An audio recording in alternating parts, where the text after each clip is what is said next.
We've all seen the scandal that has been the horse meat when products have been labelled as beef. Has that surprised you? No, not at all, not at all. We frequently carry meat next to other meat that's unwrapped, no protective wrapping.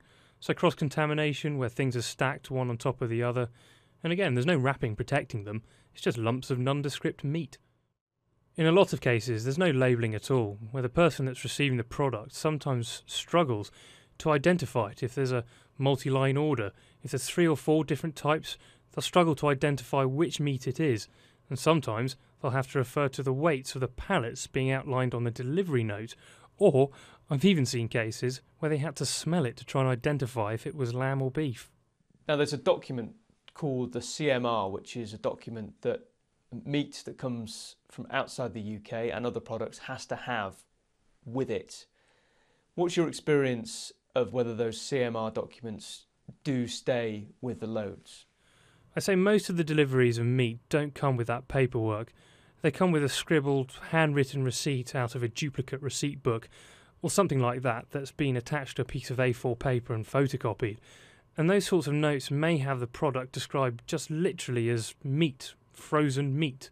One customer we deliver to on a regular basis, we deliver blocks of frozen meat. The blocks are of the size of a typical box of meat supplied to a butcher's, but they've been removed from the packaging once they've been frozen, so they're formed into a shape of a box. The meat's that nondescript, there's no way of identifying it. A vet would even struggle to identify it, I think. The goods are then taken in and identified purely by weight. So what are some of the more disturbing things that you've seen on the road? A lot of sites we go to, we're not even allowed to take photographs. Certain sites even take our camera phones off us. But regularly, the meat is in boxes, as I've shown you, where the outside box is ripped and damaged, and it will expose the internal wrapping. Most meat nowadays is packed into vacuum-packed bags. These bags compress, they burst, and the boxes are damaged, so we'll arrive with the pallets, and they'll be stained with blood and juices that will all be running through the boxes. It not often looks fresh, it looks like it's been there for a while, dried up. I always try and flag it up. My company, there's probably been 2 occasions out of literally hundreds where I've made phone calls to the management team where they've actually backed me up and said, you know, you can't take them. One of the occasions where I actually physically refused to move on if I was made to put the products on my vehicle. The products in question were frozen crabs that had been stacked outside in the sun, and as the pallets were lifted onto the vehicle, frozen crab guts that had thawed out were oozing from the pallet, the most acrid, horrible smell in the world. They smelt off. There was no doubt about it, they would poison someone. I was 100% carnivore. If I didn't have meat on my plate, it wasn't a meal. Certainly not that way anymore. We don't eat a lot of meat.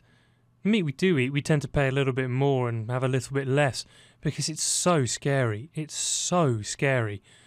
The companies that I'm delivering to supply hospitals, they supply old people's homes, schools. It's going to the most vulnerable people, in my opinion. This low-grade meat is targeted to those people who can't afford anything more. I don't think it's just your burgers or your processed products. I think there's a problem with the whole food chain in this country. Given that there is that level of worry for you in the things that you're seeing when you're delivering, are there places that you go that don't worry you at all? We deliver to a lot of smaller companies, smaller farm shops and people that supply farmers' markets. Those companies are always spot on, always spot on. There are the occasional rogue ones, but the majority, they're good. The larger companies, less so. There's one in particular that stands out amongst them all, and that's Morrison's. Jokingly, all the drivers hate going there. It's the worst drop-off we do.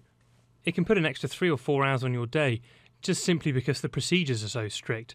You know, everything's checked and double-checked, and quite often we may come out of Morrison's with not all of it, but certainly some of the stuff that's been rejected. I have on a couple of occasions had meat rejected at Morrison's, and then had a phone call to take the meat I had rejected from Morrison's to another destination, somewhere locally, and basically that would have been arranged between the supplier, whose meat it is, and some customer that doesn't really mind where his meat comes from, as long as it's cheap.